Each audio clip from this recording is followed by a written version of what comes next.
Here we go. Top story. ByteDance fired 4 employees after finding out they had access to data on US TikTok users, including reporters, while trying to learn the sources of the story. Scapegoat. Yeah, that's what it sounds like. ByteDance confirmed it used TikTok to monitor journalists' physical location using their IP addresses, as first reported by Forbes in October.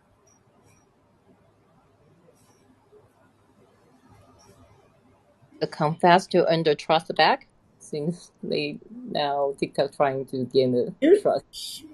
here's the thing. This is written by Forbes, which that doesn't mean anything anymore. Anyone can write for Forbes, and I don't mean that disrespectfully. That's just a reality, and I worry that while I'm no fan of TikTok, and I part of me hope it does get banned. I really despise the uh, tactics of using journalism to influence policymakers if it's based on, you know, coercion of sorts. Oh, look who's here! Look who just popped in, ladies and gentlemen, Mr. Cal Patel. Welcome back, Cal. Yeah, no, I'm in the gym, so I thought As you would be. I'd just Yeah. well, no, I'm not. I need to get fit. I need to gotta do some medical stuff, so I gotta get fit. So it's all Okay. good. Oh, get those So yeah, triglycerides nice down. to see you. Yeah, likewise. Okay, so ByteDance fired 4 employees after finding out whatever. Um, while trying to learn the sources of the stories, they confirmed it used TikTok to monitor journalists' physical locations using their IP address. ByteDance confirmed, so that they're admitting. Okay. Well, if this is something they should, I don't know.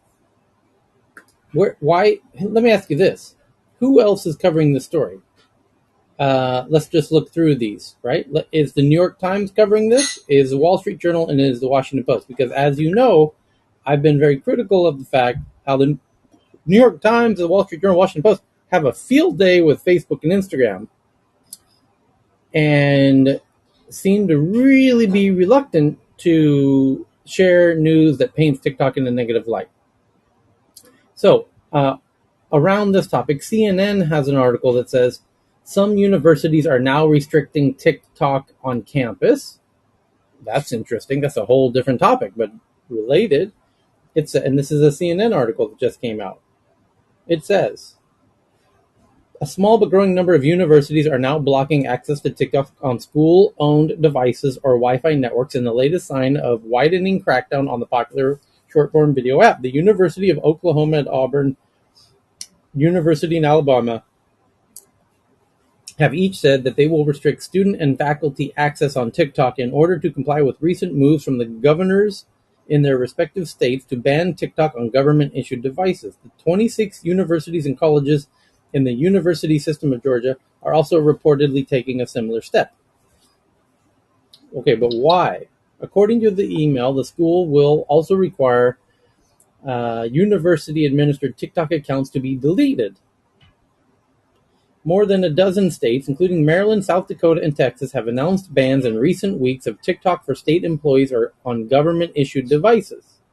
The bans come as a growing number of lawmakers continue to scrutinize TikTok over possible national security concerns due to its ties to China through its parent company ByteDance. The criticism ramped up earlier this year after BuzzFeed report said that U.S. user data has been repeatedly accessed from China, and cited one employee who allegedly said, quote, everything is seen in China.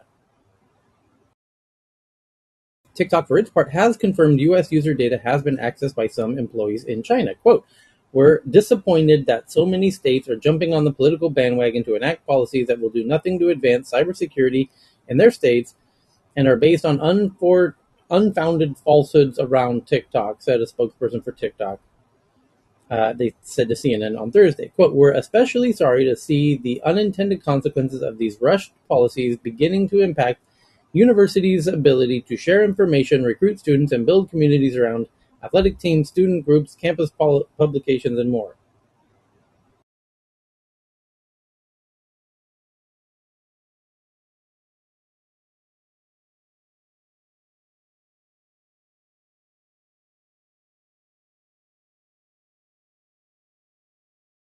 So CNN covers that, right?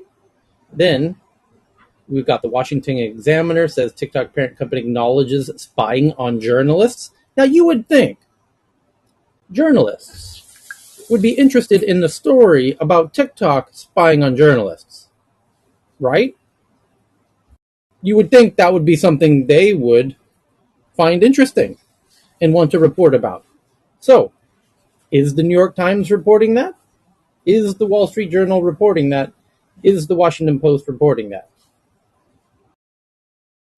I do see an article on the Wall Street Journal that says TikTok employees inappropriately accessed user data.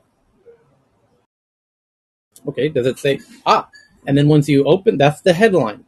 It doesn't say anything about journalists until you open the headline, and then it says company probe finds workers access data of journalists to identify leaks of confidential company information. Okay, so credit to the Wall Street Journal for even covering this topic, although kind of burying the lead a bit with the headline. Now, is the New York Times and the Wall Street Journal covering this story? The Guardian is, and the Guardian wording is TikTok admits using its app to spy on reporters in an effort to track leaks. That's the right headline, because that is the headline. It's all right there. But the Guardian has been the one who has been consistently holding TikTok's feet to the fire whenever they do things like this. Right? Remember how I said, isn't it amazing? Every time this issue has come up, and the Americans are strangely silent on this issue, most notably the New York Times and the Washington Post, why has the Guardian consistently been covering this every step of the way, and the BBC? Well, because So the Guardian's got a donation strategy, don't they? I don't think they rely on correct, too many ads, right? So it's Al all got it. business model. Yeah. Al got it. It's because of the business model. The BBC and the Guardian are not as dependent. They're not competing directly with Facebook. All of the other ones are competing with Facebook. These journalists were more than happy to see TikTok growing out of control, beating Facebook, killing Facebook. They were so excited about that because Facebook is in direct competition, and now Twitter really is. Oh boy, are the journalists having a field day with Twitter? My God! But while the New York Times is crafting up half truths about Twitter, why not cover an actual truth about TikTok, that them spying on journalists? This is right up their wheelhouse. Why are they silent So on this?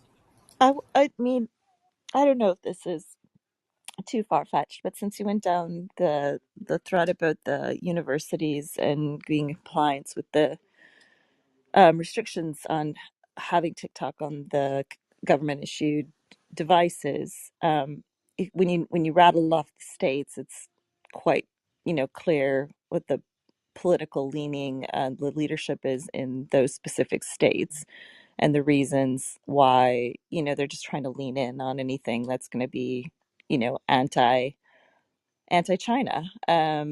So I wonder if there's some, just if you take that same lens around which media outlets are covering and not covering, is it tied to the general political leaning of that media outlet and saying like, well, we're not going to lean into that because all of the further right on the political spectrum, that's where they're going, so this, we're going to de facto sort of act like that's not a thing because that's where we stand on the on where our publication lies on the political spectrum, right? Because they all have a position on that line from far left to far right. And I'm not sure if that's the reason why or one of the reasons why, but theoretically could be, and same applies to the Twitter coverage in my opinion. So I'm going to do a complete 180. I just found a bunch of New York Times articles about TikTok in reverse order. 22 hours ago, the headline from New York Times: ByteDance inquiry finds employees obtained user data of two journalists. Okay, well, it's kind of obfuscated, a little bit nebulous. Happy Friday, May. But okay, at least they covered it. I'll give them the point on that one. Okay, 3 days ago, New York Times: how TikTok became a diplomatic crisis. A Chinese app conquered the planet, and now the U.S. is threatening to shut it down. Can the world's biggest Can the world's biggest virality machine survive?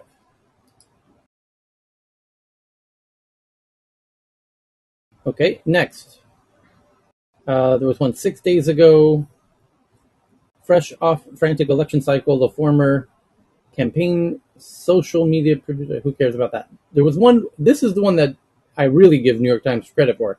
1 week ago, the headline was: TikTok appears to push harmful posts to young users, researchers say. TikTok appears to be pushing videos about eating disorders and self-harm to 13-year-old users at a rapid clip, researchers said on Wednesday. I'm going to do it. I got to stay there. New York Times, I applaud you for writing that article. It wasn't that hard, was it? I don't think it was. And where it's been a while since we saw a negative one about Instagram or Facebook. And now they're writing very similar ones about Instagram. I'm sorry, about TikTok. I got to call. I'm not. It is what it is. If they cover it, I applaud them. Good on you for doing this. It's a little suspect that now I had to find these. I had to go looking for them, but they're part of the official narrative going around town at the moment. The politicians seem to want to do this, and the press are writing articles that support this kind of shift that's underway in the U.S. It's a really interesting move. This will be a big opportunity change, a sea change of sorts, if this Marco Rubio bill to ban TikTok in the U.S. goes through. Who stands to benefit the most?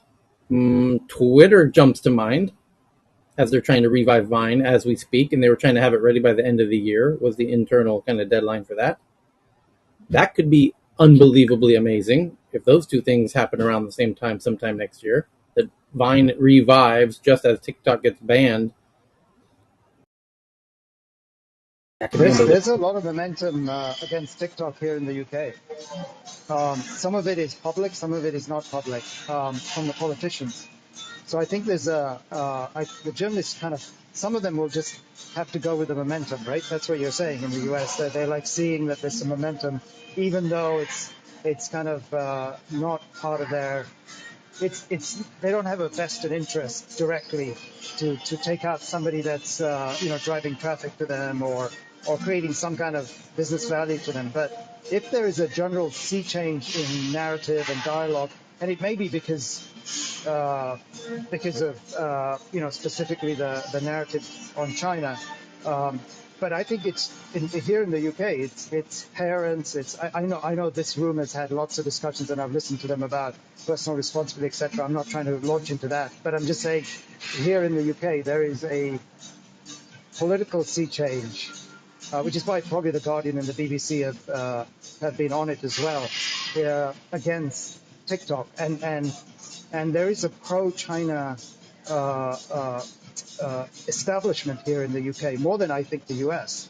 The universities are effectively the biggest and the smartest universities here are effectively, the research is so heavily funded by the CCP, through various vehicles that they have. I mean, here in Oxford, there are 4 institutes that started in the last 4 months that are China funded, effectively Chinese government funded.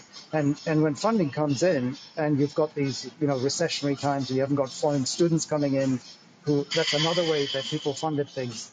These, and so there's a backlash to that as well, because there are, the middle class here in the UK is kind of going, hang on a second, our kids aren't getting the places in the top universities, and then there's research issues, etc. So from that, there's kind of like and then of course at the teenage level and at the school level, some of the campaigns and things that they see.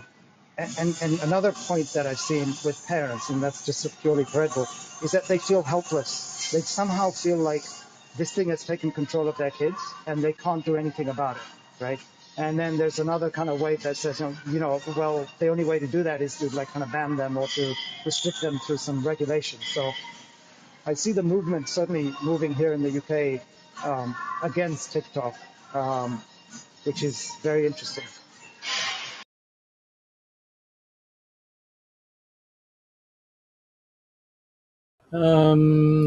Moving along, next big topic. LastPass says hackers stole a backup copy of users' encrypted and unencrypted vault data using cloud storage keys stolen from a LastPass employee in August. They confirmed that cybercriminals stole its customers' encrypted password vaults.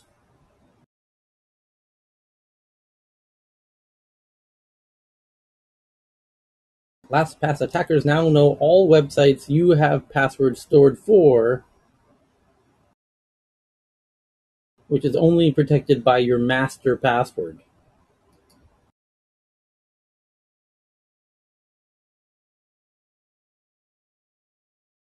Okay.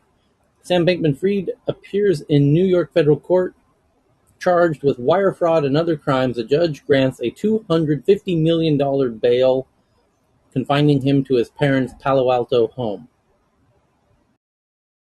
All right, so this is something I'd love to understand because I read the headline, and this is classic tech news. They'll give the insight on it. How do you get it's a 250 million bail, right?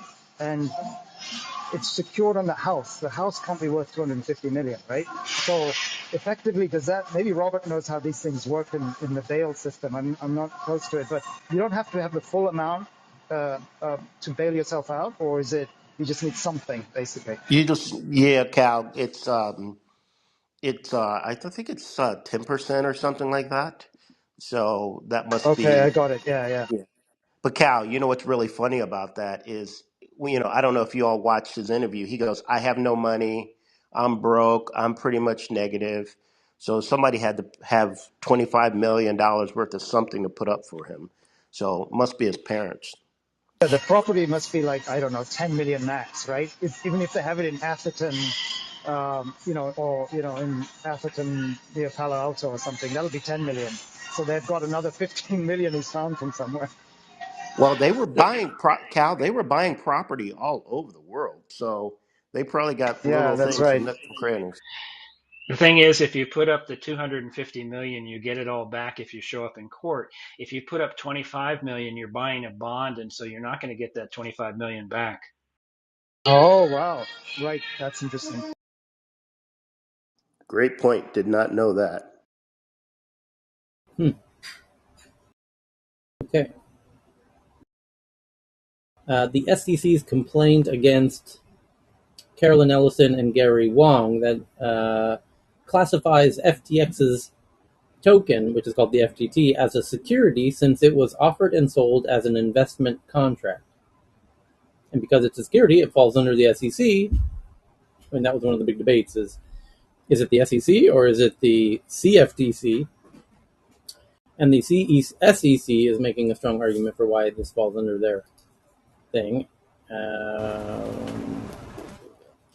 The Southern District of New York says ex-Alameda CEO Carolyn and ex-FTX CTO Gary Wang pleaded guilty to federal charges. Both are cooperating and releases them on $250,000 bonds.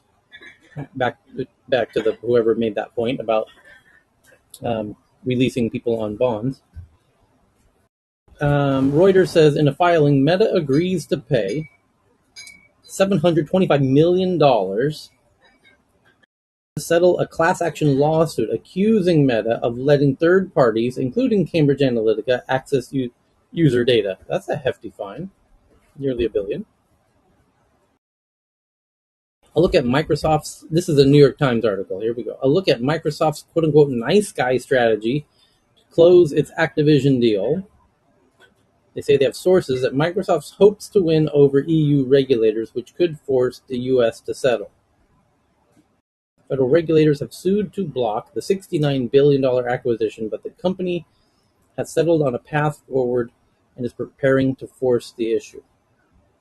Microsoft files a rebuttal to the FTC's lawsuit to block its Activision deal, saying that the deal won't hurt competition and that it isn't the top game developer. Next up, from the information, a look at challenges facing Apple's semiconductor group. According to sources, Apple cut a next-gen GPU with ray tracing from the iPhone 14 Pro due to battery and thermal issues. TechCrunch. Twitter will now let Blue subscribers upload 60-minute 1080p videos up to 2 gigabytes on the web. iOS and Android users are still limited to 10-minute 512 megabit videos. Didn't some tech bro tell us yesterday this was coming? But Tyler, this is going to be very, very costly for Elon Musk. Okay, but did a tech bro come in here yesterday saying exactly this 60-minute long form video was coming very soon? You are insider information. We are not surprised. Yeah, yes or no, Cheryl? Did the tech bro come in here and say this is Yes, coming like yes. any day now? Did this tech bro, very handsome tech bro, I might add, did he not say that this is coming like right around the corner any day now?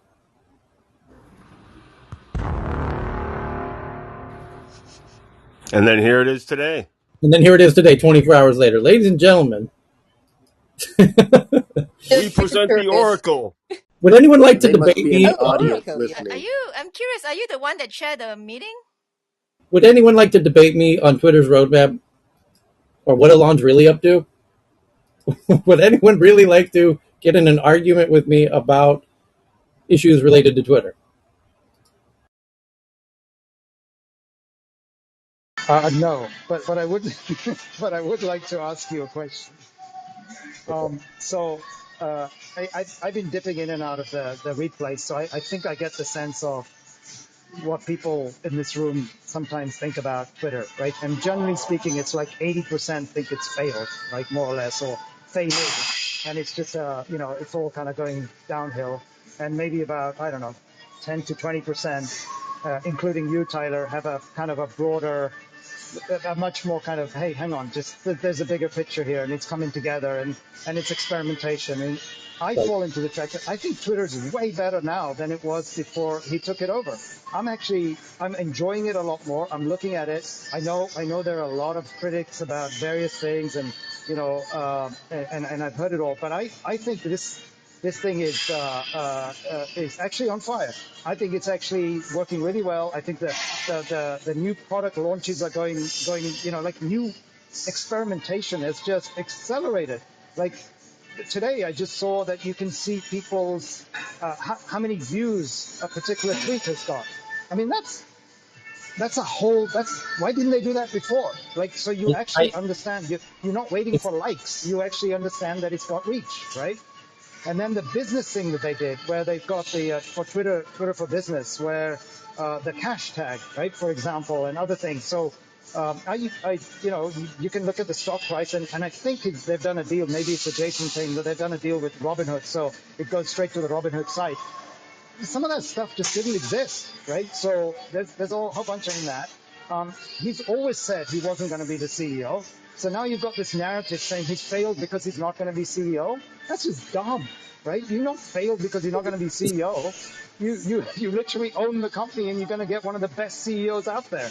And everyone is, and you're going to. It's a tough job, So you geopolitical, etc. not that that's And he's going to try and find answering one hundreds of the of best requests CEOs. and And DMs from all in the the news meantime, publications who want to it's regurgitate it turmoil, to and their yes, he's readers. got to pay his And debt, and in yes, a he's taking some money scenario out where of you're able to the go Tesla, publish it on Twitter natively, and earnings. But Tesla was that's going to already go in down the anyway because of the product pipeline, Chinese I can assure exposure. you of that, So he might as well sell then and take the create money out and finance this if he has to. And content yes, that's he's deemed probably gone to newsworthy Qatar is to get some now money. But that's all business, right? I in the mean, hands of I'm nearly actually quite everybody, impressed and by it's him, getting easier. and maybe And I'm going to be, effectively cancelled on Clubhouse, Twitter which is very left builds leaning its on the whole. algorithms in a way I intentionally just don't surface understand. I'm very center, and this I kind of think he's newsworthy. successful. used So to be he's more time for succeeding, both. and he may fail, but he's Everybody used, succeeding right now. and So this is that's very odd interesting to me. I because don't know what you think, Tyler. Where are you on that spectrum generally? On which spectrum? I'm sorry. On the spectrum, well, if there's spectrum on one side, this guy's failed. Like some people are just saying he's failed. Like they're putting tweets out and people saying, you know, Elon has just failed. The Twitter Yeah, is I dead, did. right? I And did a very big. on the Yeah, other side, it's like it's on fire. And somewhere in that spectrum, I'm more on the, you know, guys experimenting and it's working through. And give it like yeah, 3 years, you've got an interesting new business, which you can't even predict what it's going to be now.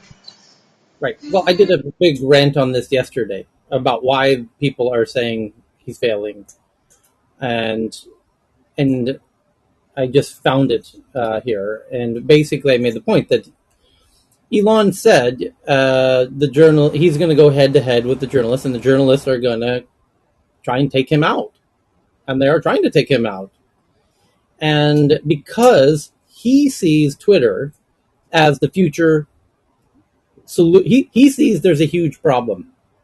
He saw CO2 as a big problem. He sees, and the lack of internet access around the world is a big problem, and he addresses these big problems. He sees mainstream media today as to what it's become, the ad-based, click-based media is now no longer helping, but is in fact hurting civil society, and he sees that as a huge problem, and he thinks Twitter as a platform is a much better mousetrap if engineered correctly, with the right accountability, with the right mechanisms that would allow everybody to, ideally, people with news, legitimate news, should be able to post it on Twitter, and if it is newsworthy, it should rise to the top, and people should be able to debate it and whatever else, and that will greatly diminish the significance of the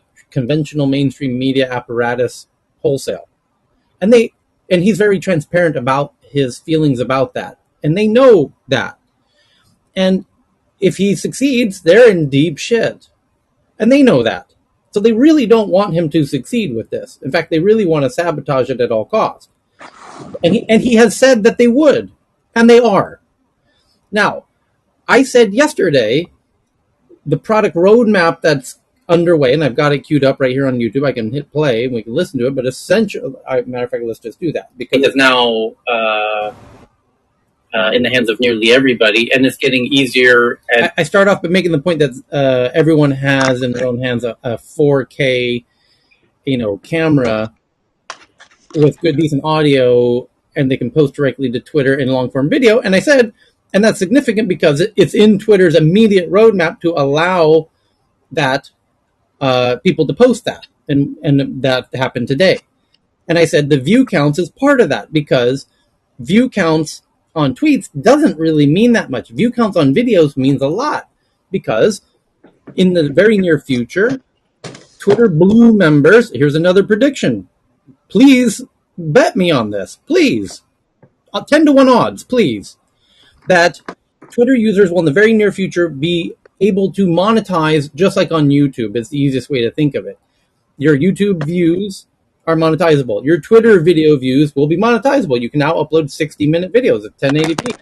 And you'll be getting a piece of that, just like they're going head to head with YouTube. But the rant is much longer, so here we go. This is, by the way, the tech bro who keeps popping in here. We happen to have caught a recording of him from yesterday, and some people say he sounds an awful lot like me. You be the judge. Here we go.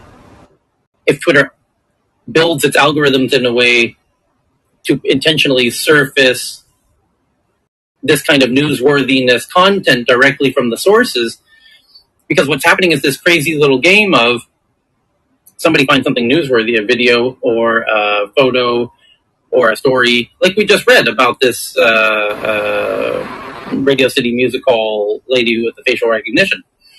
What if there are obviously witnesses to exactly that exchange as it happened?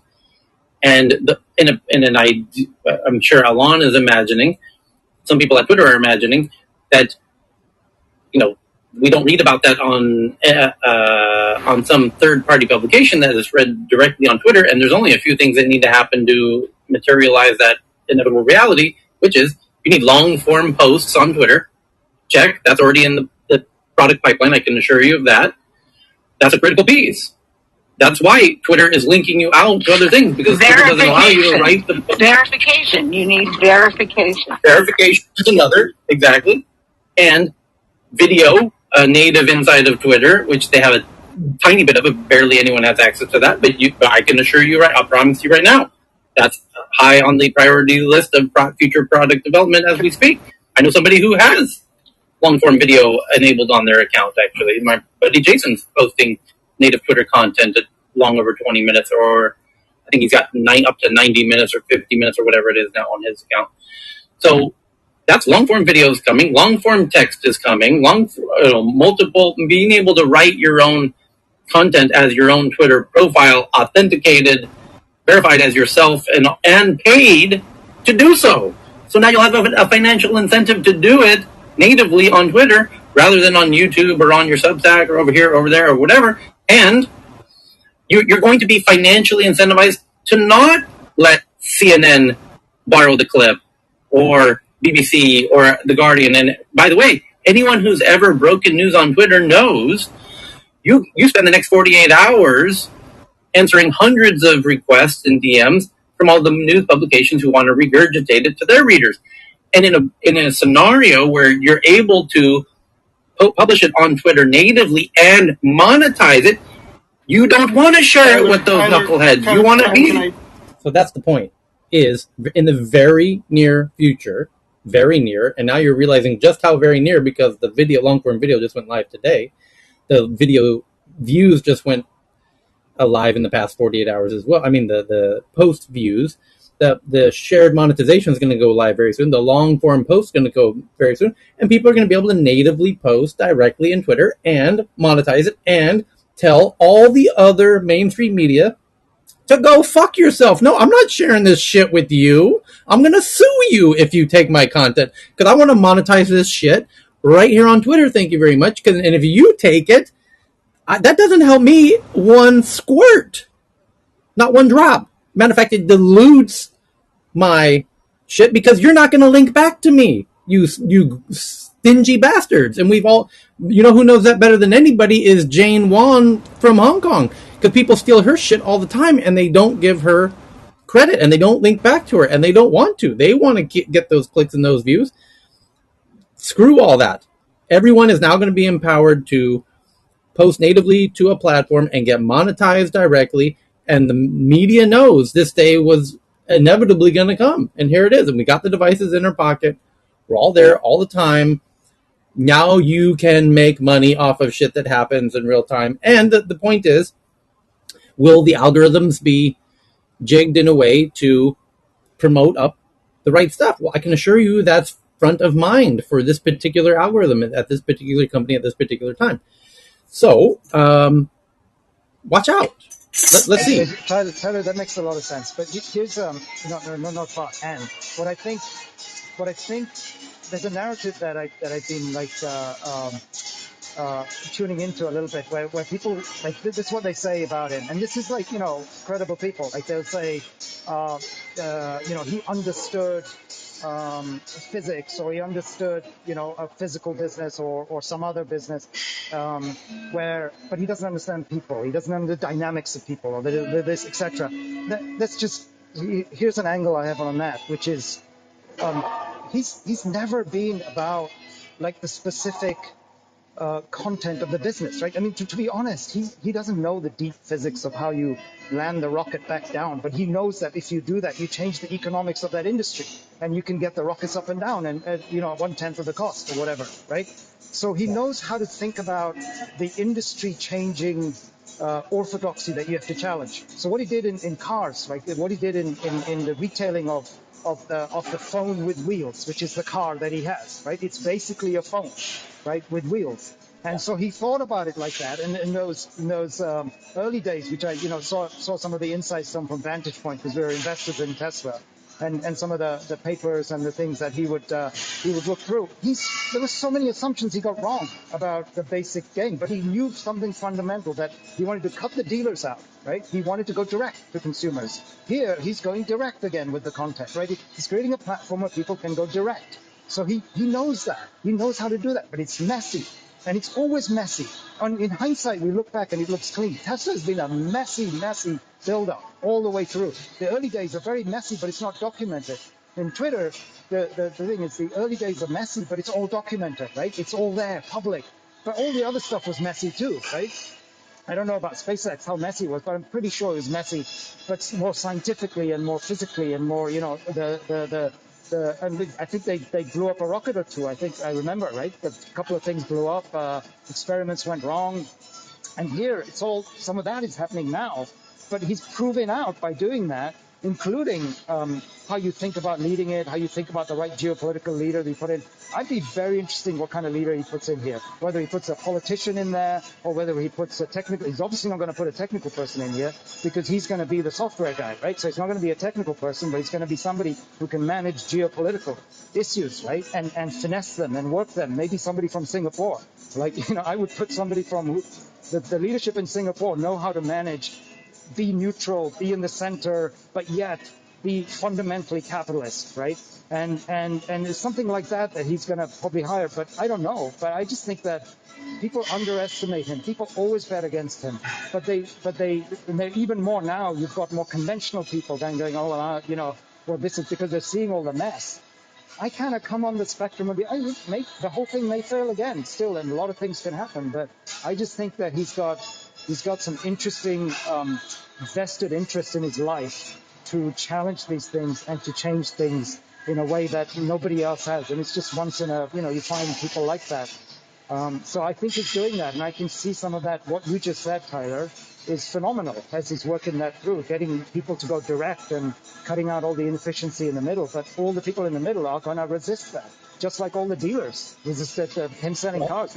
I don't know, but I think various states sued him for going direct, right? That's one of Correct. the deals I was trying to do at Best Buy. Well, I would say I wanted us to be a direct channel for Teslas, right? To repair them, to do everything with them. But that deal it was too early, right? Maybe still they could do it now. But when you came to the UK, I actually had the Tesla, the original Roadsters in the stores as we opened them because we had such a good relationship with them at that time.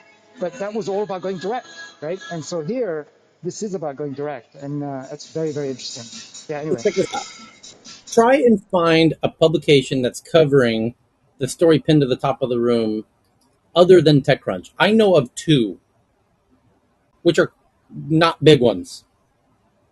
This is basically Twitter announcing they're competing with YouTube.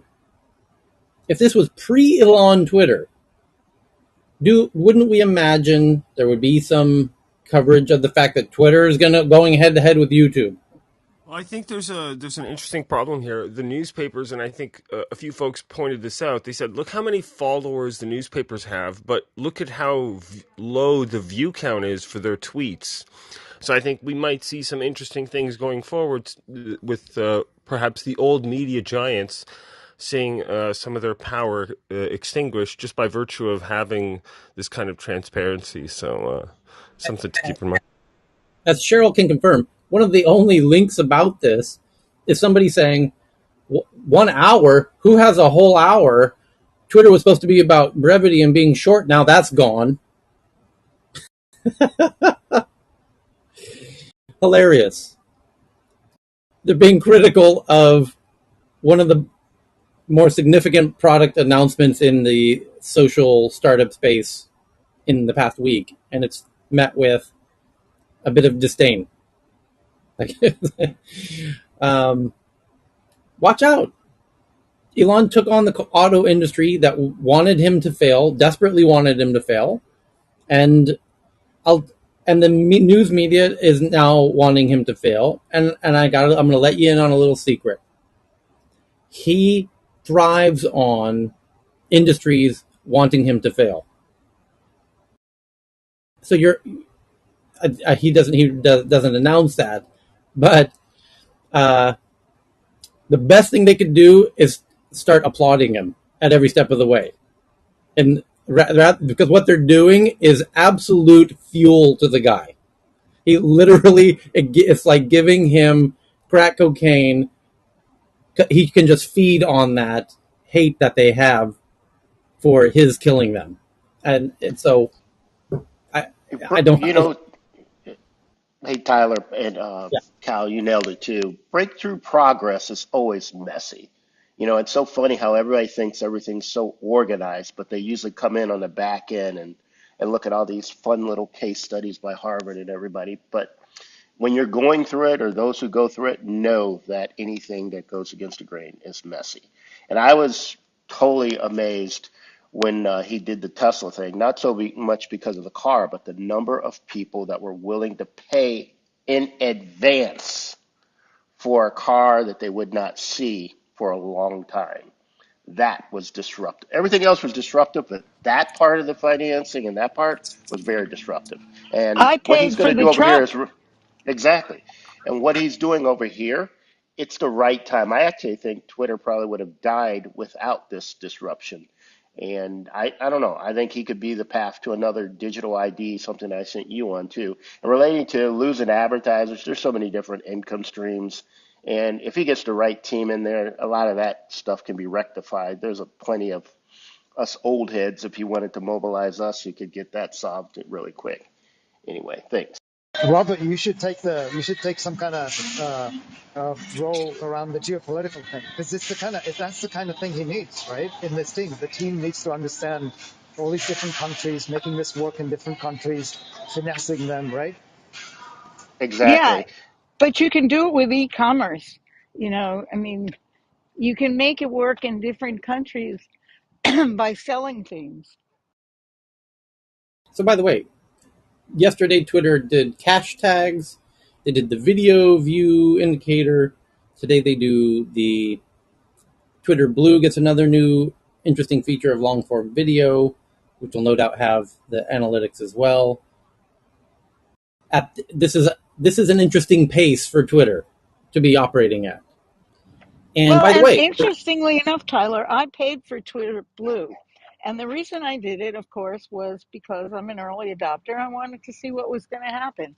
So far, what I have noticed is that they are really verifying people because I changed my profile picture and they took my check mark down and they told me that I would have to be re-verified to make sure that I was still me.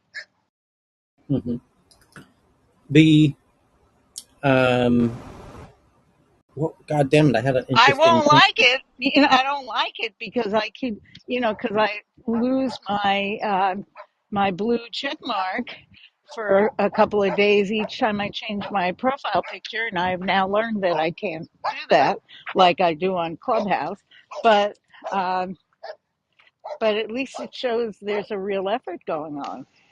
So let me tell you why I am buying into this. I'm starting to buy into this blue check mark thing. Um, as we look at, and I'm looking at it more for a business side of it or personal thing. If it is used in a way where if you're elevated versus the rest of the herd because you have it, I think there's a benefit in buying it. Number two, if you're an author, especially if you're self-published, I think this is huge. If you have your own business and you're trying to verify credibility, it becomes like a better business bureau checkmark. If it becomes something like that with a cachet to it, I think there's multiple tiers of income stream that could be had there. All he has to do is tap into some of us graying old heads out here with a lot of energy. okay. I think, Um, sorry, one more comment on that. Just I'll finish quickly. That I think the original takes were given in very opaque ways, right? So some people validly got it, the news agencies, etc. But some other people I actually know, like I can name them. These people I know them personally, whatever, who actually use PR agencies to get their tick marks, right? They use them. They paid the PR agency to connect with people. What they did was people who connected with employees and did it. So first here to go and clean that, he's going to clean that up. He's going to take every one of those people that had those tapes and either if they're give them a blue one or whatever he said, right? The government one or the other one, and then all the remaining one they can buy it for $8, which is like minimal for them. And but there's so much. Some of those guys, their eliteness has been really challenged because they're kind of going, well, hang on, I was originally verified, but by who? By some random person at Twitter? Like by who? Like what does it matter? Because you're either not a government or you're a journalist or whatever it is, or you're the rest of us, right? And then it's all about content. So this is kind of massively, in my view, it's very front line. It's democratizing, like it's more meritocratic, right? And so I mean, you go at the moment if you go on Twitter and you go on a Twitter Spaces, right, a big Twitter Spaces thing, an Indian site or something, you end up with lots of followers. That's the only reason I've got followers. I've got nothing going on. I don't put any major content. I have pictures of my family. Occasionally, I criticize people. I do a couple of things, but I don't do anything. I'm not a content creator. And yet, and so, but it shows up when I tweet now. They just get, you get like 300 people that look at it or 400 people that look at it, right? Whatever. It's what it should be, right? I'm not great, like, but it doesn't show up in the, like there'll be people with a lot less actual followers, but have huge amounts of impact because their content is good, and that's what it should be. To your point earlier, Tyler, this is giving people an equal opportunity to rise to the top, right? And I like that kind of stuff. The By the way, oh, go ahead. oh, Sorry. go ahead. I was just going to say there was even a vote today on Twitter about where should the new view count be, right? Should it be on the left side, on the right side, etc.? I mean, it's one thing to build the features out. It's another thing to involve the whole everybody, and the speed of that process is kind of humbling for a company of this size. This is like something that a 3-person startup would do. But So anyway, Tyler, just that is so cool because I mean, think about us who sit in these meetings where you have people. I like the outreach because many of us used to have meetings on the meetings about what a dashboard should look like or what something should look like. So this is really cool. Sorry for interrupting, guys. No, no, it's great, Robert. Of course, it should be, in line with the funnel, right? Because that's how we're used to looking at things. So my vote's on the left on that. The point I'd like to bring up though is, so there's about the blue check mark. The blue check mark. He's doing, which is what all of these social media companies should have just done a better job of going back 10 years, is cultivate a value added proposition that derives subscription revenue. Period. Right. The problem with giving everybody free reign is great, but then the advertising business model and the specter of it has been problematic. So I mean that's awesome, but there's something also very specific that we're living with in this the problem is this. Can y'all hear me? I got that red bar of death. Oh, there it is. No, we Okay. can hear you. All right. Is the fake news, right? And the how the algorithm and everything kind of pumps it, right? That's the problem. And I'm hopeful and I'm confident actually that he's going to solve that problem because it's a business. It's just a problem that you want to solve. So I'm sure that's part of why he came back. He got into Twitter.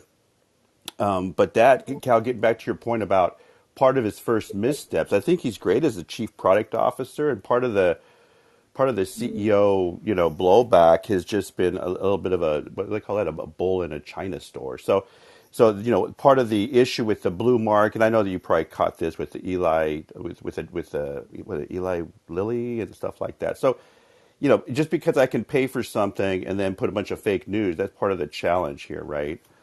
So, we all have to, quite frankly, hope that he gets it right and figures it out because there's that problem that he needs to fix. But it would be something, he'd be able to take it big time to, I'll keep calling them Facebook, to Facebook. If he can pull off this subscription revenue, it's be a much bigger business opportunity.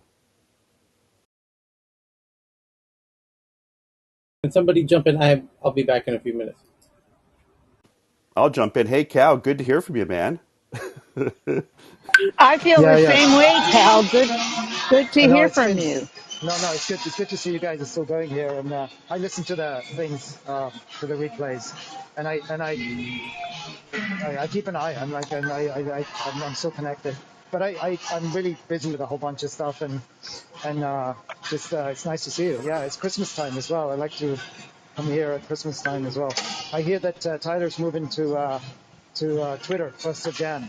So You I know what? uh, I reached out to Clubhouse yesterday and told them Tyler was moving to Twitter, and they said they've reached out to Tyler a million times and he has never answered. So Oh God. Hey, Woot, hang on, hold on. woot. I, I, I don't, I Very can't, hard I to don't I don't buy know if believe. that's, that. hold on. I don't know if that's true or not. I have no reason to doubt Dr. Francine Hardaway. First, and I believe her, well, I just, after more I than most. heard that you were leaving yesterday, Okay, I reached out to Joe Armenia, and he's in okay. charge of partnerships and of, Uh-huh. who gets partnered and paid, and Yeah, or community or some, you know, yeah, who knows what the title is, but he's the person. yeah. And Community, yeah. I said to him, you're losing tech news around the world, and that is my favorite show. And he said he had no idea. And so I said, well, why don't you reach out to Tyler Crowley? And he said that Clubhouse had reached out to you a lot. And Yeah, I, Wait, wait, wait. you Dr. know, Francine, did he say that he has no idea what is tech news around the world? no, no, no, no. he And had no No idea idea. Tyler's moving. No, no, he had every idea what tech news was, and he so, was pretty concerned about it. So I said, well, I think you should pass that on to Paul because I think Paul will be concerned too. So all I can say to hang you on. is I pushed all the buttons, and it might be too Okay, late, but I did push them. yeah, okay. But just for the record, uh, the only reach out I've ever had from Clubhouse ever, and I'm going by memory, but I also have my inbox open, was Crystal emailed me once to have a phone call, and we had a phone call for about an hour, and that was lovely. And then nothing. Then 9 months went by, nothing changed as a result of the phone call. And she asked if there's anything they could do to help, and I said no. There's nothing you can do to help. Thank you for asking. It's very nice of you to ask. I wish you all the best. Let me know if there's. And I said, let me know if there's anything you think I can do to help. I'd be happy to help. Feel free to You're ask talking about anytime. Maya, right? That was it. That was the Is whole it phone. Maya, the ex Right. Netflix lady? Maya. I don't. Maya. I think it's Maya. Maya. Yeah. Maya. And then it was uh, Crystal.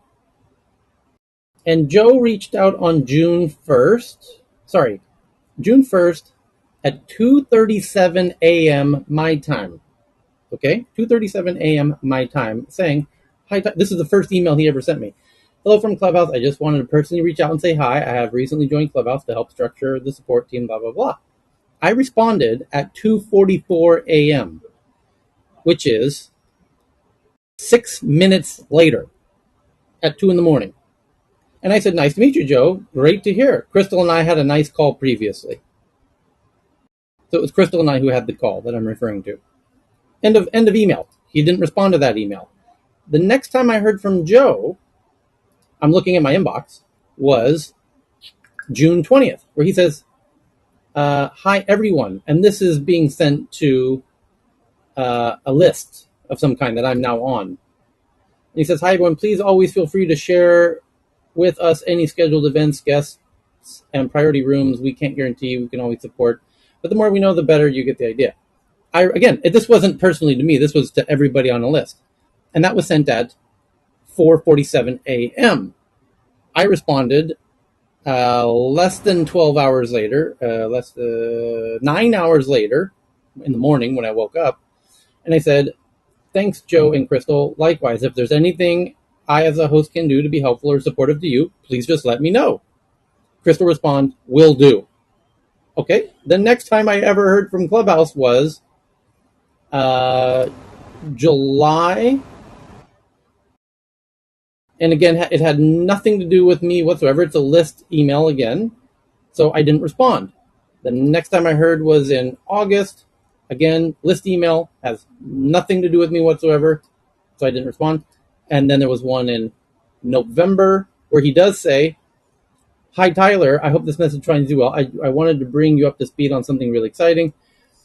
I know all about how, and it's all about promoting houses, but it has nothing to do with me. This was clearly a mail merge sent to all club owners about Right. creating a house. Tyler, it It sounds was a mail. like Tyler. It sounds like they're doing, and I hate this myself. It's what it's like check the box outreach bullshit. Um, Well, hold somebody on. There's should. only one. Robert, let me. There's only one last email. So it went from June 1st, where I responded 6 minutes later at 2 in the morning. Then June 20th, which was a not personal one that I responded to anyways and said happy to help you. The other three, July, August, and November, were list emails. The one in November was a list, but it was a mail merge with my name in it, but it was clearly to everyone to make a house instead of a club. And then the last one was November 16th, again, 3 in the morning.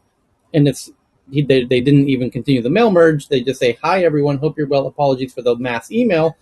You're invited to a special You Tell Us workshop um, about how to do things better, whatever. That's it. That's every email I've ever received, every contact I've ever received from Joe. What would you I like just to want to be receive? Or what would Hang on, keep you? before And the oh, before reason that, I'm I just want to before one that last point. I want to One, sorry, go ahead. Yeah. one last point. They did just send me 2 days ago an email from a third party service that gives Christmas gifts. It's like if you're a company and you want to send out a bunch of Christmas gifts to your customers or clients, some third party solution. You know what I'm saying? I can look it up if you want me to look up the name of it. It's called a Giftly or something like that. And Giftly says, hey, Clubhouse is sending you a gift. Open here. And I open it and it's a candle, right? For your desk or whatever. And it has Clubhouse's logo on it. Okay, groovy. And then because I wasn't expecting that, Clubhouse sent out an email the next day saying, oh, by the way, uh, that Giftly email thing you got wasn't spam. Hope you didn't delete it or whatever. That was actually a gift from us. We meant to tell you ourselves or whatever. So they don't ship to Thailand, by the way. So I was like, no big deal. I don't need the candle. We're all good here. But that is the full entire extent. You now know every exchange I have ever had with Clubhouse. okay. What would you like to hear? I mean, No, nothing. Nothing at all. But and never mind the fact that my uncle was Paul's little league coach, and we're from the same hometown. Every person he ever met in All right, his Tyler, I got to pre Stanford life is Tyler, somebody that I I know am personally. asking you this So question for a reason. I am, as you know, an active member of the club. I I am. understand. I understand. I know you're asking for a reason. I have no hard feelings I'm with Clubhouse. asking I because I would just think you're going to lose people by leaving. no worries. No, I understand that. I to be clear, really was rooting for Clubhouse, even the whole way, and I still do. I would, there, I can't not root for the underdog here. And to me, Clubhouse has always been a small startup. I was super. As Cal will tell you, man, I'm like, this would be amazing if this little startup boosted up and made this thing. And Paul and the team, Rohan, they deserve huge credit for developing a platform and a format that it would be a real shame if some other platform copies it and popularizes it. They're what they pioneered. They deserve full credit, and I hope that it would be them who popularizes it and turns it into something amazing and special and all that. And nonetheless, I'm a huge fan of social audio, which they deserve all the credit for creating. I would prefer that they would be the ones who would be successful with it and be the leader in the whole space. Nonetheless, I still think it's an amazing thing, and I hope somebody makes it happen because as of right now, no one's really made it happen yet. But I think everyone in this room knows just how powerful it can be in our little tiny corner of the internet. And I think that it's a beautiful, glorious thing, and it's part of the reason why I continue to invest my own time in it. I get a lot of value out of it, and I hope it inspires other people to do, pay it forward and hope the ball rolls. And I think the world will be a better place if there's endless tens of thousands of social audio rooms that people could jump into all the time, because I think it could really be very helpful to people on a very big scale. And I think it'll be a sadness if Clubhouse isn't able to manifest that vision. And but hopefully somebody does. And anyway, that's how I feel about it. I really wish them nothing but I would really nothing would make me happier than for them to succeed, and it would be not. I would take no satisfaction at all. It would be a true sadness to me if Clubhouse ever has to shutter for, or, that that to me that's a real sadness. So that's my genuine, sincere feelings on the whole issue. So this my decision to jump back to Twitter is on January 1st is not meant as a slight to Clubhouse in any way. I do it hesitantly because I would prefer that Clubhouse be the front runner in this whole space, and et cetera, et cetera. So that's what I'm able to riff, with a no script needed, because that's just, my genuine thoughts on the issue. And there's no, they don't need to do anything to me or whatever. That isn't the issue. I think the thing that I would, if I did have the opportunity to, and I already have said this multiple times, I think everyone knows what I would suggest Clubhouse to do, because I've suggested this from my first week on Clubhouse, which is allow these rooms to be embeddable on people's websites, on their own personal blogs, and allow journalists and publications to put these rooms at the bottom of every article and encourage, as a replacement to text comments. So when you get to the bottom of any news article, it says let's talk about it. Let's talk about this article. And people could jump in there, whether it's a sports story or a science story or a whatever the big story of the day is, some shooting somewhere, and we could debate the Second Amendment or whatever. And the journalists could be in there. They could hire their own people who they think would be good moderators for those things and get the engagement going. And you could run ads if you need to monetize it. Not that you need to, because Clubhouse is offering it for free. But then that's a way to get tens of thousands of rooms happening all the time, very quickly, very, very quickly. If you have all of those publications making all of those rooms and hosting all of, CNN alone could be hosting 40 rooms simultaneously, if not 100. And then you multiply that by the number of big publications, you could have thousands of rooms at any given time about every topic. And they could be in the mother app, the Clubhouse app. You open the Clubhouse app, you would see all the rooms. But it would function without the Clubhouse app. You go to CNN.com, it's there, you click. Maybe it's listen only for the people who are on CNN.com. Maybe it encourages you, maybe part of that deal is if you want to talk, you got to download the app. But at least it would increase the listenership, I don't know, 10,000x? I Yeah, don't know. I'm I think that's a great idea, and I'm going to try and move that forward because I know they're still building, obviously, and right. Yeah, and and I know you for a long time, and I know your suggestions are always good. And I don't know if I'm going to come with you to Twitter because, I right. mean, not that you care, but um, but my problem is that I don't like the format on Twitter Spaces. Now, maybe Yeah, Elon will change it, but it's much more difficult to get in and speak. And I yeah, don't want to just sit there and listen. right. I agree with that. I have stuff, I think, I might be wrong, but I have stuff to offer. And I want to be, Yeah, you know, in a place where I can offer it. And yeah, I go to Twitter Spaces to listen. I listen to Elon. I listen to a lot of yeah, people who speak on Twitter Spaces. And I learn a lot. But yep. I don't want that to be my major platform because I too am a content creator. I hear you. I hear you. But please know, I'm secretly rooting for Clubhouse until the end. Nothing would make me happier. I really, really, really hope they. Um, I was so excited when things were really on the upswing, and now all of tech is going through a downturn. So, and they're a small startup. I get it. They're resource restricted. I got nothing but love for the small startup, especially somebody creating new shit that they didn't rip off from anybody else. kudos Tyler, your and content, much respect. your content. I want to say this to Dr. Francine as well. Your content is amazing, and I know it's very specialized and authentic.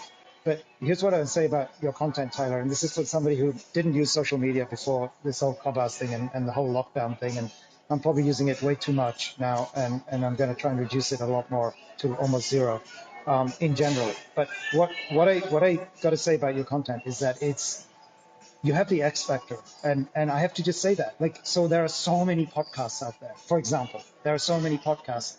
Probably 4 or 5 rise to the top. Like, it's not like a million, right? It's a million podcasts. It's not like there are 1,000 good ones, right? Maybe there are for specialist things, etc. But that, a few rise to the top. I think you are one of those people because you have this ability to you took out. I saw you, and Cheryl did too, and other people who were there at the beginning of this, like the journey that you started on Clubhouse. I saw you, and that was every day, lockdown. It was a good memory for me, wonderful, good memory. Every day, I saw you, and we used to communicate on this, right? Watch the other rooms and other clubs, and with healthy competition. I saw you in very respectful competition. You would literally like like out compete. You'll compete the news. Any other. There were these other ones with people that had like 1 million followers, right? And they had these tech things that they did with the VCs with these tech things, and they started off with like 2,000 people in the room, 3,000 people in the room.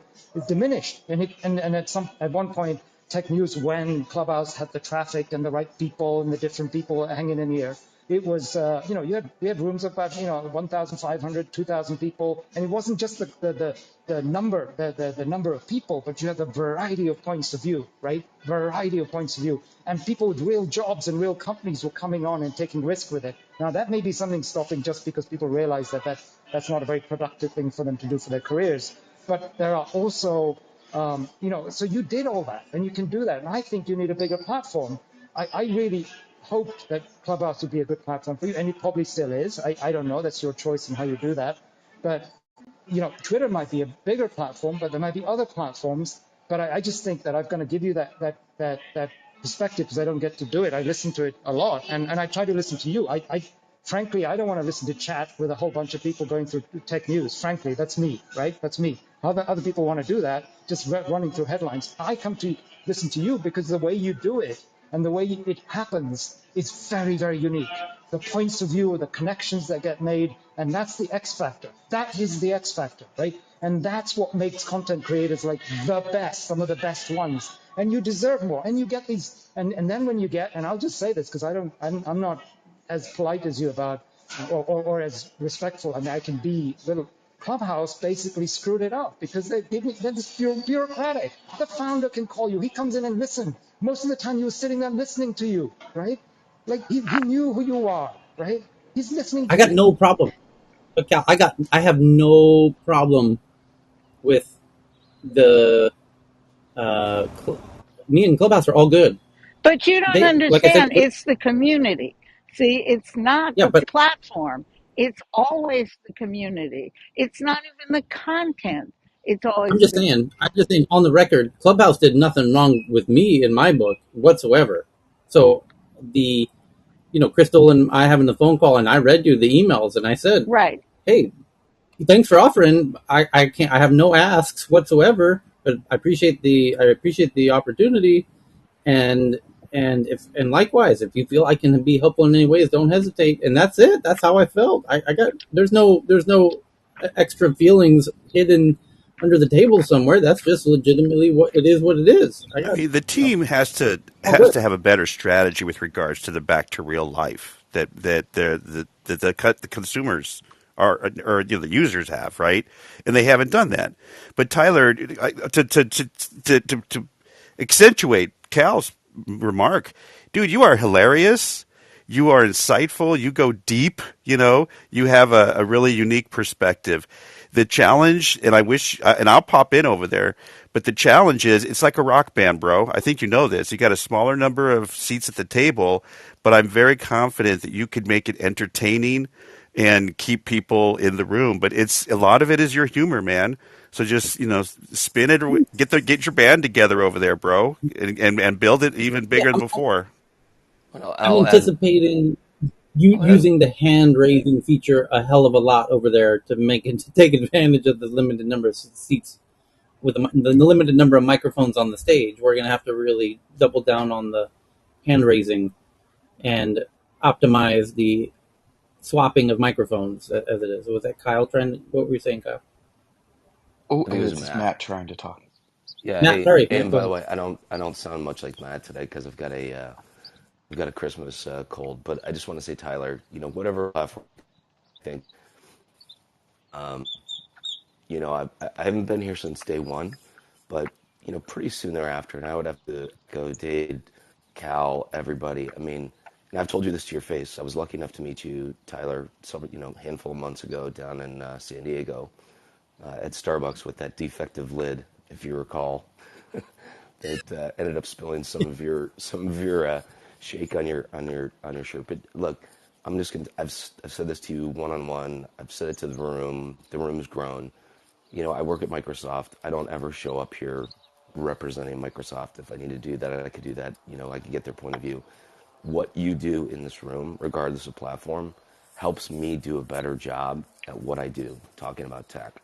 So come 8:01, which is kind of typically when I drop off, something like that, I am better armed with information to talk to my customers, my partners, venture capital, private equity. You do a great service. And I echo everybody else's thoughts here. You're funny as hell. You're witty. You're a lot of other very, very complimentary things. And you know that because I've talked to you one on one, face to face. And he's a Stitch, guys. He's a Stitch one on one.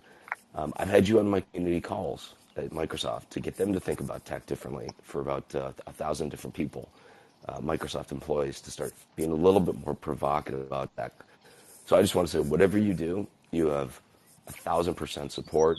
And I think if I think I give you a very small donation because I was so intrigued that you were doing this as a service for us. So it doesn't really matter which platform you go to. I think I liked about Clubhouse was we could kind of hide over here, right? We could have a little bit more provocative thoughts. We could have some things that maybe I wouldn't say, publicly, amongst my Microsoft peers, which is a little more visible on Twitter. But again, I look at Elon's sort of direction. I see that reinforced by Jason on the All In podcast. We hear it very clearly because you're very transparent on this. So I just want to say I'm not sure where we're going to be tomorrow. It looks like January 1st, but I just want to applaud you as a leader and a friend, and I support what you do. And if this leads to, like other things, social media moving to social commerce, and that gives you a revenue opportunity, not that that's what it's about, because I don't think that's about what you're about, but I just applaud what you do, and I just want to say on behalf of my peers, thank you. And I'm sorry I sound All right. like this, but just thank you Oh, for no what worries. you Hope you do. get better. Yeah. Well, we got to. I don't I'm want to. glad I started this discussion. I am too. Okay. Okay. Well, I got to wrap in 45 minutes, and I'm never good at taking compliments. So I'm honestly, my defense strategy is to tune out while people talk. So That I that's don't, I don't mean to be that's disrespectful. and by the way, that's part of But, your that's part Yeah. of your charm. That's Well, part of your then charm. okay. then let me say that we both annoy the shit out of each other most of the time, but you still bring, or the team still brings me up here, although I have many times very controversial views, and that is why I keep coming back here, because I respect that a lot, and I think I wrote you this. So, yeah, it's maybe a half compliment. Maybe you feel better now. Thanks. Okay. Here's what, Here we go. hey, Tyler, on the business side, the thing that gets me where I was going is, again, um, what companies need to think about, even if you're a startup, it's no excuse to do outreach that's not authentic. That's all I'm saying. And I'm not saying anybody needs to suck up to somebody, but I've never believed in reaching out to someone that I really wasn't going to listen to just to check the box. And if there's any key learning that any organization can do, is really think about that. Don't ask for feedback if you're not really going to use it. Number one. Number two, you should know your key users. You should know your big clients. And your big client isn't always the one that has the largest following. it is the one that may be the most consistent. So know your data and know your outreach. That's all I want to go with it. And I'll be with you wherever you're at. Okay? Thanks. I can diagnose a little bit more. They're using a marketing person to do a strategic biz dev job. You know that's my Very feedback good point. for Clubhouse. Those are totally different ways you interact and you do your job. So, Dr. anyways, Francine, the thing that you can do for Clubhouse is to let them listen to this replay. Well, Oh, I've already I thought don't know. that, Cheryl. I'm one step ahead of you there, but thank you because Yeah. already decided that when the room closes, I'm sending it over there. Okay. So on that point, here's this isn't a message for Clubhouse, but just just for the record, the gosh, yeah, I got nothing but love for Clubhouse, man. I remember one time when I think it was the first time Paul ever came into Tech News, and he's listened quite a few times over the years, over the many months rather. And I remember getting very sincerely teary eyed. I said, "Oh my God, hey Paul's here." I said, "Just hey Paul, I just want to thank you for making this platform because this is just incredible gift that we've got here." And I got emotional about it, and I was surprised that I got so emotional about it. But and you know why? It was because Chris had just passed, I think. And man, I got nothing but gratitude, huge gratitude. That is the and love and respect, and I'm rooting for Clubhouse, and my leaving is in no way like somebody who feels like they were wronged in any way whatsoever at all. So nothing would make me happier than for some weird thing happens and Clubhouse explodes again 6 months from now, and I come crawling back. I'll happily, come crawling back with a smile. So this is in no way a happy. I'm not. You know how people are when partnerships end or whatever, and someone feels like I'm going to show them or whatever. It ain't nothing like that at all whatsoever. So there ain't No, I nothing but know that, but I would like if them I to have ever your input about yeah. embedding. Well, about this. Yeah, but I'll tell you this: if I ever do bump into Paul, and it's likely we will, because we have some intensely dear friends in common. Um, I would have nothing but like, I would feel like I owe the guy. Let me buy you a drink, man, and let me thank you again, because then I would love to show my indebted kind of feelings that I have and gratitude and all that. That's it. That's just sincerely how I feel about it, and there's not a harshness drop in my mind about any of this. I feel nothing but you know Tyler, do they it's do they all do they good. know why you plan to leave? I'm sorry to ask this question if it's already been answered many times. It's not. I don't think of it as leaving Clubhouse. I think of it as uh, the opportunistically. There's some interesting things on the horizon that Got it. tech news around the world could benefit from in the Twitter platform that are worth exploring. Is the way that I look Got at it. it. Got it. Since I have the microphone, there is one piece of it that is, what can we do to support Tyler to make him successful? And I think almost all of us are lined up right there. So I think that's one big aspect that's been mentioned. The other one is Clubhouse, and I think their interactions with you sounded to me like really an outreach that was probably, the heart was in the right place, but it was more like, Oh, it's all good. yeah, it was There, more, I mean, the way you described it. I have no, Yeah, no, I understand. I No, have no, no, no, I already got it. But I have no criticism of what no, no, of it's the not a of the criticism. It's a, communication it's a, between it's a Clubhouse. description. It seems to me that the interactions with you were more in the spirit of, do you need any help? Let us know, rather than let me sit down Yeah, with you that's and fine. get your perspective because you're one of the big rooms in this thing. Whatever, So to me, whatever. actually, what is surprising to me is that it's not a community building outreach. It's more of a support outreach. But the thing I really wanted to say is that every time you change anything, you're changing the product. It's a different product. Like when you went from twice a day to one time a day, it took me like 6 months to be able to get back into this time slot because I had all manner of conflicts, and even now I can't do it every day. So I had to rearrange a lot of things to be able to get back. And there is something about audio that you get used to people's voices. And I show Right. up after 6 months and I feel like I'm home again.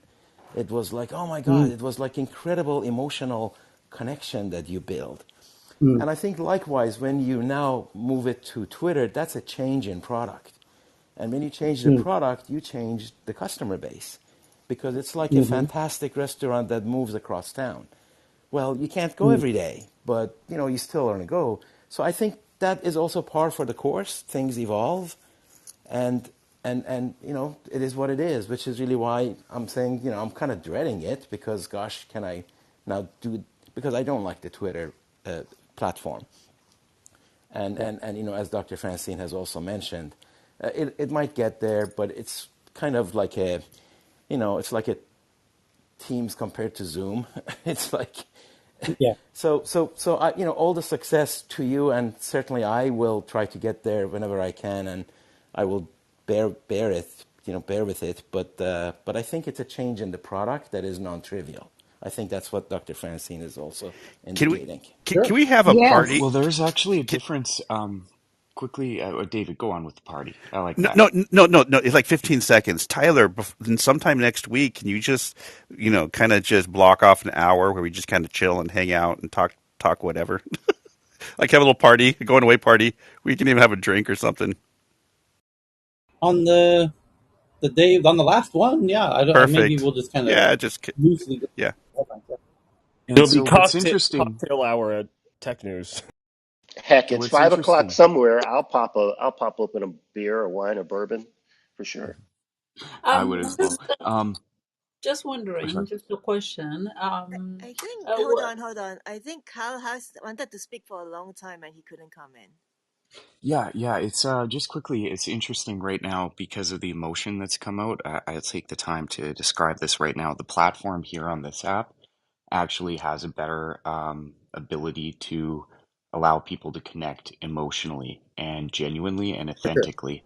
The For sure. Twitter Spaces is not going to have that impact on people. It's going to be more of like a mass consumption, go and listen to somebody, but not build a real, genuine, authentic connection. So it is Yep. in anyone's best interest who made an authentic connection on this app that they also reach out to Paul and Joe and tell them to get working. Because if people leave this app, the platform goes away, and then if people didn't maintain those connections will go away as well. That's right. Yeah, It's there's. Betamax VHS. Well, I just want to say that what Tyler has built here is kind of, I think, the equivalent of a hive. I know, Tyler, you've talked about this on a few interviews, but I would say it's like the best version of any hive.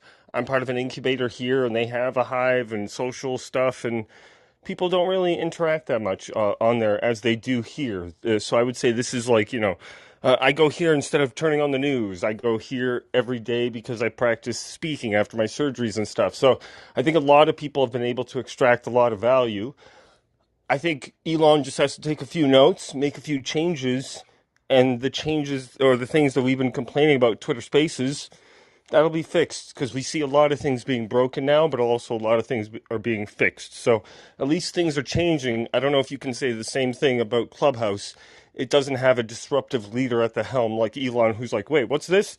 Smashes the Legos, and then it's time to rebuild it. So I think from that perspective, I look forward to the new year, and just want to say thank you to everybody and Tyler for the awesome community. So. Yeah, I Yeah, want to I'd just like to say, say thank you as Tyler, well. And it's oh, interesting, they sorry. have a big pile of cash I keep on hearing about, but I haven't seen anything done with it. And that does like lead me to think about, well, is Elon They're just going to be the paying one that, people. Oh, oh, Can I oh, just say okay. one thing that I just want to emphasize something Tyler said about 3 or 4 times here, and I want to just make sure because um, I can have my opinion about Clubhouse, and everyone here can have their opinions about how Tyler has transparently just put it out there saying, I've had interactions with Clubhouse, but I have total love for Clubhouse, right?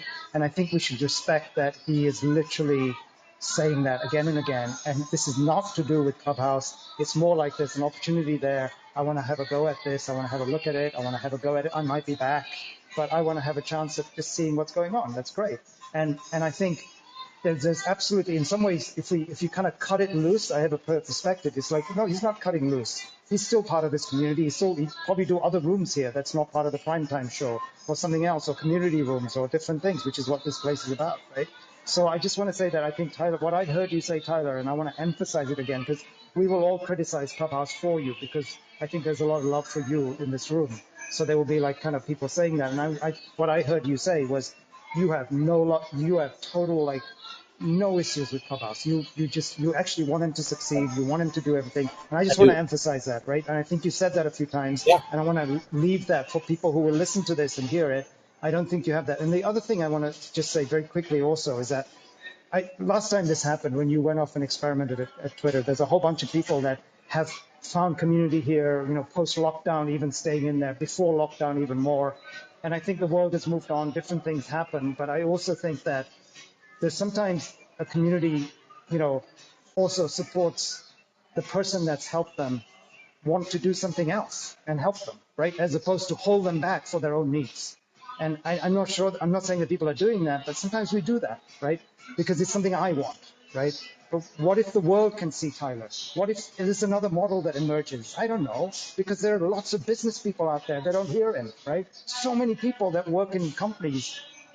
It's just a different, I mean, they're about, there are 10x people that could get the benefit. So I think about it like that, and of course I'll support you Well, when I'm all of us. around, right? But there's no love lost for Well, Clubhouse, is what you're saying, right? Yeah, and I want no, to none clarify that whatsoever. I also appreciate Clubhouse, and the reason why I want them to thrive is for the genuine, emotional, authentic connections for other people to experience. And then I'm also going to be supporting you, Tyler, and chiming in and listening to Twitter Spaces. Yeah. Well, the thing was, when we tried Twitter Space the first time, we were pretty much the only. It was the very birth of Twitter Spaces, if you guys remember. Mm-hmm. We it wasn't a known thing to people generally. People didn't know Twitter Spaces even existed, and you had to go looking for it in Twitter. And uh, it's evolved a bit since then. It's become a little more apparent to Twitter users and whatever. But there's a whole bunch of interesting things happening behind the scenes that I'm, like, as I just said, that I'm optimistic about, and it's worth just pursuing and giving it a good old try, and we'll see how it goes. I And I think one of the things is that Cal was talking about. There is a much bigger world out there, and a whole lot of other voices that could really enrich what we do. And I say we because what Tech News Around the World is not that wouldn't work with just me doing a fucking monologue.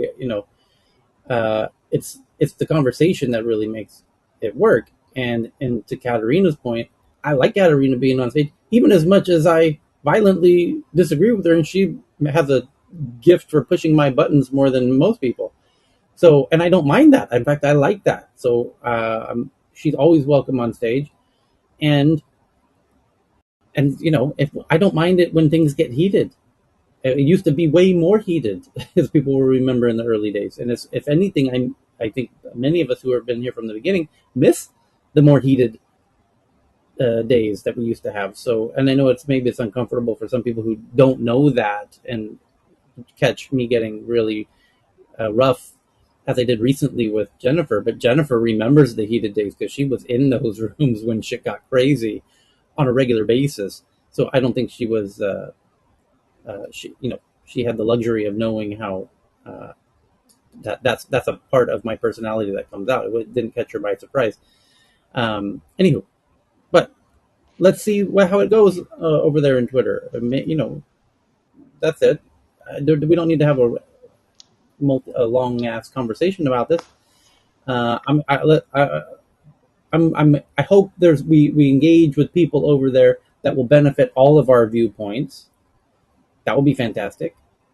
and no doubt there'll be a whole bunch of knuckleheads over there that, we're gonna have a good time laughing about, behind their back, somewhat, because we have something that very few groups have, which is, enough flight time together and inside jokes together that, that they're gonna it's gonna catch them by surprise that there's this group who, it's like a band that's had a lot of stage time together, that we've got a lot of songs in our catalog that they aren't going to know. It's going to catch a lot of people off guard, perhaps. But anyway, Tyler, there's plenty of upside, and I appreciate you and everybody in the community that have come up, that are in the audience that I've been able to listen to. Kyle, you nailed it about the transition and everything like that.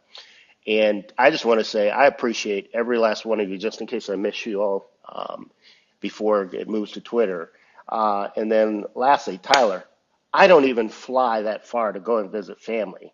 And I flew to Thailand to catch up with you. So yeah, I like you. yeah, All right. Thank yeah. Likewise, likewise. Matter of fact, just so you know, Robert, there was a guy who was sat in on one of our conversations. Remember? I don't even remember who it was, but what I do remember is the next day at breakfast, he goes, "Who was that friend of yours that was here? Like you had just left?" you. Yeah. And he says, "That dude was really smart." I go, "Yeah, he's really smart." I and really love that crew. So I will be coming back solo, but just to write and edit. I got a ton of stuff I yeah, need to edit and write. So I'll be coming back. good. Okay, so I want to jump through whatever tweets people were twatting since we met last time. Did any? How much time we got? 30 minutes. Okay. Did anyone have a tweet since we met last We time? cover Mark Zuckerberg may split Meta. No, please do. Yeah. Anything else on that article? Yeah. So apparently, uh, the what estimates from Refinitiv 60% decline, large part because of spending on the virtual universe. So I guess it's a cash flow problem, but more than that, the article seems to just say then rather than make Meta shareholders collectively pay for Zuckerberg's ambition, he might fund himself through dividends from the parent company. So it's I'm not that familiar with the structure of Facebook, so I was curious if other folks had a take on it, but I thought that was rather interesting, perhaps inevitable. Well, I hope it's a strategic split versus a cash flow split. If he's going to split, it'll probably be more strategic than due to money. Okay. Hey, I have a Where quick was Twitter one. Did you see? I tweeted the one out about University of California, San Francisco. They're they're starting to do these. It's called reconciliation programs where they're starting to communicate and share things that the institution in research might have done wrong in the past, and it's relating to research tests on prisoners, 2,600 prisoners back in the 60s and 70s with pesticides and herbicides. That's one you can read. It's on ABC 7, local news, and also other articles out there if you want to see what's going on. It'll be interesting to see if other universities start doing the same thing. That's amazing, and it'd be interesting, but I think it'd be helpful because the skepticism of institutions is really killing our civic discourse and our ability to come together. You because of the polarization, and it's just not even about the polarization. It's about we need to regain trust, right? With that whole CIA possibly behind JFK, and it's like, well, fuck. A lot of us were kind of wondering about that too, um, but it's just kind of that's we need more of that.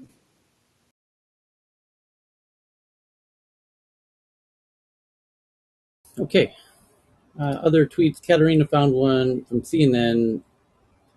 Russian expert explains why Putin's change of word use of the word war to refer to the conflict in Ukraine, the first known time he has publicly deviated from whatever he's been calling it to calling it a war. That's interesting. Chat GPT, no, the Ben had one. Google issued code red over Chat GPT impact on its search engine. We covered that briefly yesterday. LastPass password vaults were stolen. We covered that today. Valerie has one. TSMC in talks with suppliers over first European plant in Germany. And David has one about FTX. Okay. Somebody with a non-clear name shares one about a new quantum level area network, a LAN, LAN, quantum LAN from Stanford. A real world feasibility of quantum networking in real world application. That's wild. And then Cal said some nice things about technology around the world. Robert, you had this one about the largest Bitcoin miners go bankrupt. Yeah. Wow. Did you see that one? They say they account for at least 10% of the mining of the bitcoins. You guys can see that on Twitter.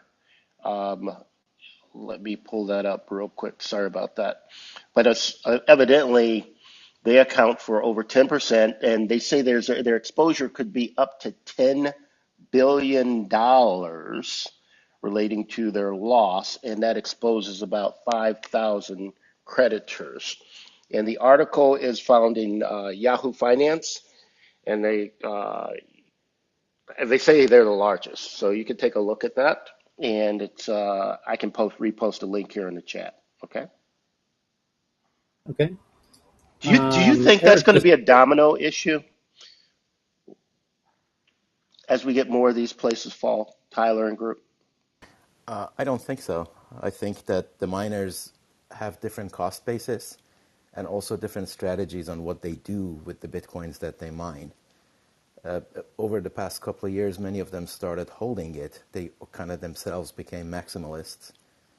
And those, if they don't have the right cost basis, are going to be exposed. But many of them, as far as I can tell, are quite fine at the current levels of Bitcoin. I think it needs to drop to like $6,000-7,000 before you're going to see that sort of exposure. Well, it's interesting to see how the cost of electricity will affect that. So, some places in Canada here, I guess heating as well, in some places in Europe, the cost is going up. So the cost of electricity isn't necessarily uniform across the planet. So I think the miners will be in different situations depending on the various regions. I know some miners were very clever and they said, hey, we're going to reroute the exhaust heat from these mining machines.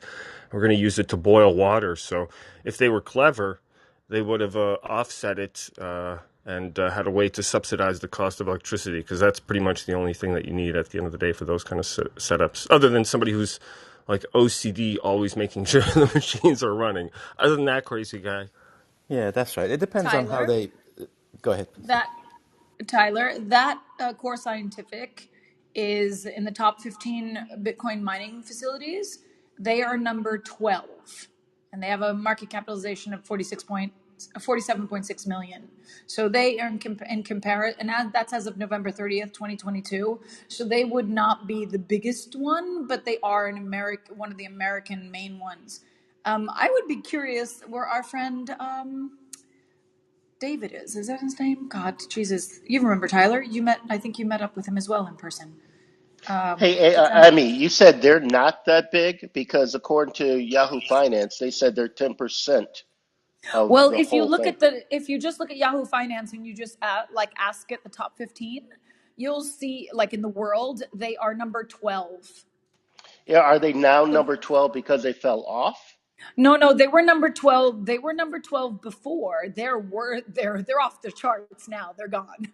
Meaning like their market capitalization as of November 30th, 2022, which was about approximately 4 weeks ago, was 46.4 million at the So the time of Yahoo this. is so Yahoo. The articles Yahoo written by Finance has these it. Just Google are Yahoo off. Finance top No, I 15. think Robert. I think they provide a good amount of hash rate, and the total hash rate for Bitcoin is like over 1 exahash.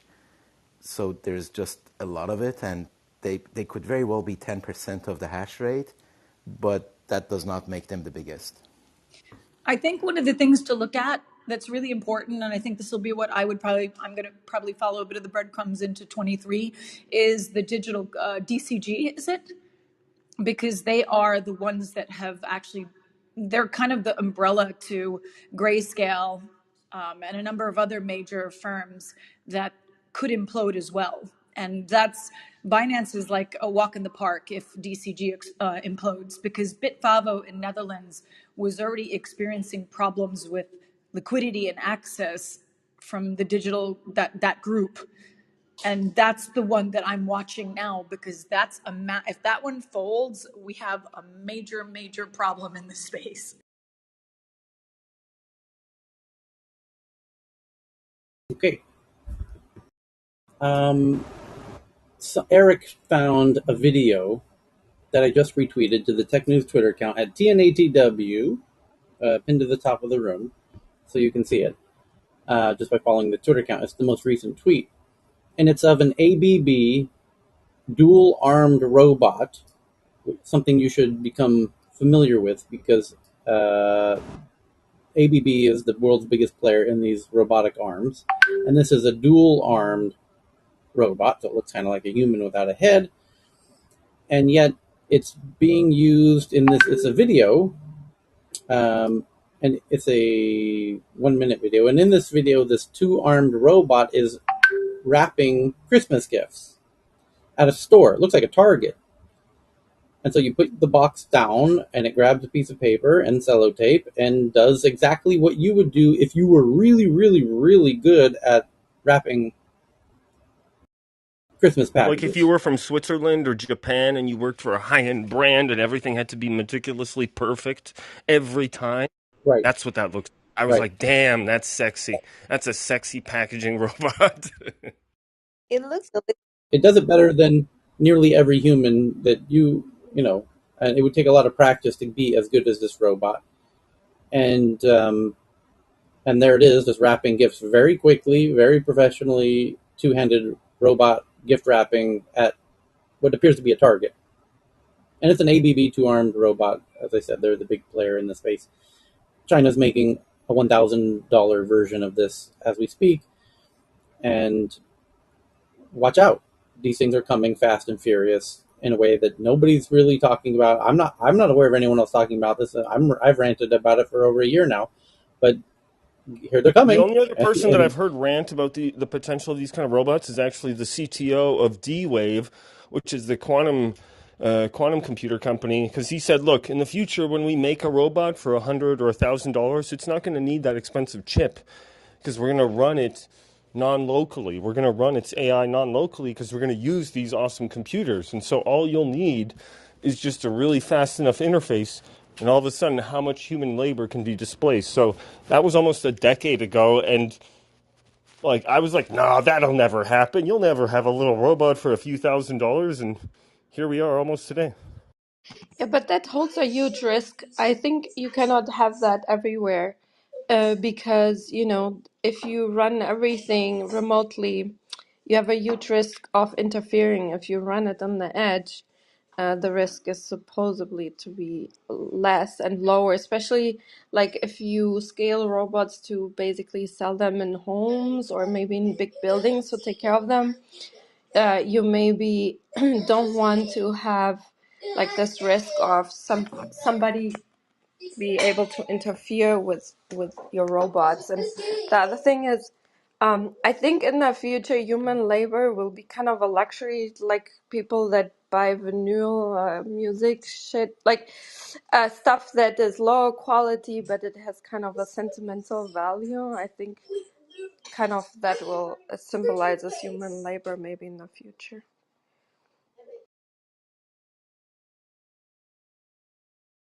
okay. So we'll end it there today. Do follow the Twitter account for the reasons we were mentioning. Oh, I'll do one last one from Evan. France is planning the Paris Olympics, and the headline says from France 24, France planning AI assisted crowd control for Paris Olympics. A system to monitor people during the 2024 Paris Olympics. There you go. Thanks for everyone for the kind words. I'm terrible at compliments of any kind, so pardon my inability to, you know, express gratitude for your kind comments.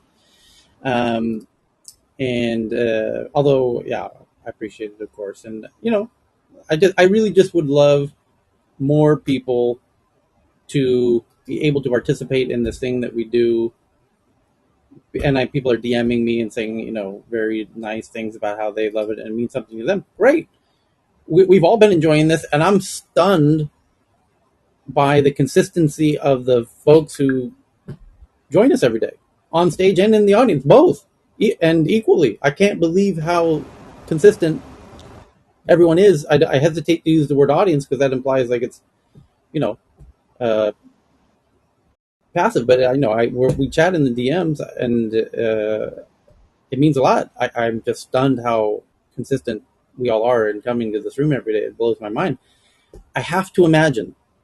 I have to think that it had in an ideal world where Clubhouse continued to grow as it did at one point, that these rooms would be far bigger than they are in Clubhouse, and some of them, anyways. And I would love to think that this room would have grown along with Clubhouse. And it's amazing that it's not gone down in audience, even while it's as of late. So kudos to everyone who keeps coming in, and love to all you. Love the Clubhouse. Just saw Joe pop in. Love to you, Joe. Love to everybody at Clubhouse, and we'll do it again. We don't do it again tomorrow. It's Saturday, It's which Christmas happens to Eve. be, So Merry yeah, Christmas for Americans. over the week. For Americans, it's Christmas Eve, and for just for the Americans who don't know, Europeans celebrate Christmas on Christmas Eve. Yes. I know that sounds confusing, but that's how they do it. And anyway, and then Americans will celebrate it on Christmas, as is meant to do. That's And Singapore, one little poke of our routine. celebrate on Christmas Eve, Christmas Day, and for this year because Christmas Day is on a Sunday, so we have a Monday holiday too. Thank you. So it's Yay. Christmas in Singapore. That's Yeah. all. It, Well, in the US it worked out also, really no? nice. Don't we have Monday? Like, don't people have Yeah, Monday off? holiday and live. Yeah, Europe has Yeah. the first Christmas day and second Christmas day, Monday and Tuesday. So it's a Yeah. 4-day weekend for Europe for sure.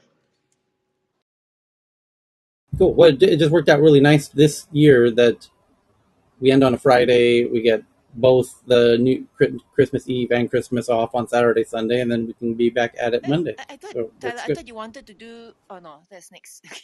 I got it wrong. Yes, Next week. Yeah. yes, Yeah. January. Yep. Okay. See you on Okay. Monday. Happy Yeah. holidays, It's See everyone. the y'all. end Have a of great the Happy weekend. Merry Merry world. Christmas, Happy everybody. I'll see you guys Christmas. later. holidays. Done. Merry Thank you, Christmas, Tyler. Thank you, everyone. Cheryl. Take care. Happy Merry holidays. Merry Christmas, Christmas. everybody. Merry Bye. Christmas.